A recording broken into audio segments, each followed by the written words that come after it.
साज है, इसको हम सिंधी में बोरिंडो कहते हैं और उर्दू में बोरिंडो कहते हैं। और ये मोन जो दड़ों से मिलने वाला मिट्टी का फूंक से बजने वाला पहला साज है। तो उस हिसाब से मेरे वालिद उस्ताद मीर मोहम्मद लुंड, जो मेरे वालिद साहब भी थे और मेरे उस्ताद भी थे, बहुत पुराने अरसे से वो बजाते आ रहे हैं। और उसके बाद जो है वो मैं भी तकरीबन 40 साल से यही साज बजाता आ रहा हूँ। इसमें पहले जो कदीम साज था उसमें 3 सुर थे, तो सा रे गा पे ये ख़त्म हो जाता था। उसके बाद इसको मैंने जदीद किया है। आज से तकरीबन 15 साल पहले मैंने इसको जदीद कर दिया है कि इसमें ये सारे सुर आ गए हैं। अभी इसमें कोई भी रागनी बजाई जा सकती है।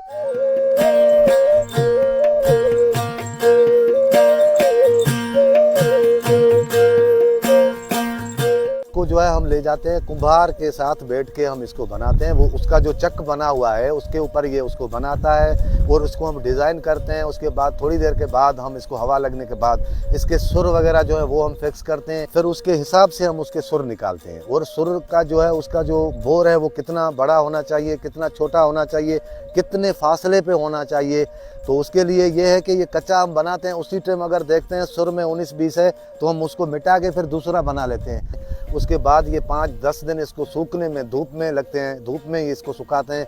उसके बाद जो है फिर इसको जो है हम निहाई में सुखाते हैं, पकाते हैं, यानी आग में इसको जो है वो पकाते हैं। उसके बाद 5 दिन के बाद इसको बाहर निकालते हैं, फिर इसको हम बजाते हैं। लेकिन उसके लिए थोड़ी उस्तादी चाहिए, उसके लिए उस उस्तादी के लिए थोड़ा टाइम भी चाहिए।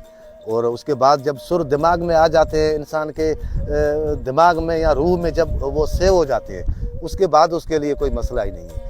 फिर वो बना भी सकता है, बजा भी सकता है।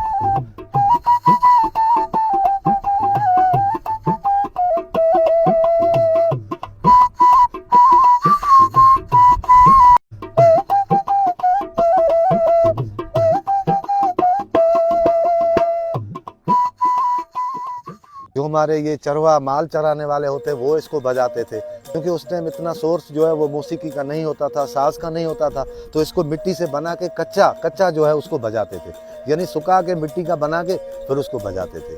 तो मेरा तो ख़ानदानी, यानी जो मेरे खून में ये आ रहा है, क्योंकि मेरे दादा जो है वो भी आर्टिस्ट थे, अलादीन फ़कीर। मेरे वालिद उस्ताद मीर मोहम्मद, मैं तो आँख खोला घर में मेरे यही कानों पे यही सुर, यही साज, यही आवाज़ें पड़ी है। तो मैंने जल्दी से सीख लिया, यानी कि बचपन से ही सीख लिया इसको बजाना करना।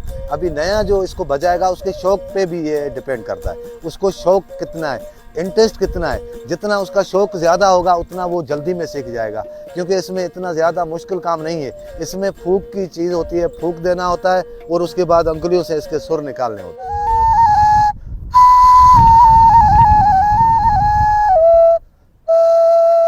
सिंध में इस वक्त जो है वो बहुत कम नज़र आता है। तकरीबन मेरे ख्याल में कोई अंगुलियों पे गिनने जितने लोग होंगे जो अभी इसको बजा रहे हैं। ये ख़त्म हो रहा है, ये साज ख़त्म हो रहा है, पहले ये आता है। मेरे वालिद साहब उस्ताद मीर मोहम्मद लुंड भी प्राइड ऑफ परफॉर्मेंस थे और अल्हम्दुलिल्लाह मैं भी प्राइड ऑफ परफॉर्मेंस हूँ और मुझे लतीफ़ अवार्ड भी मिला हुआ है।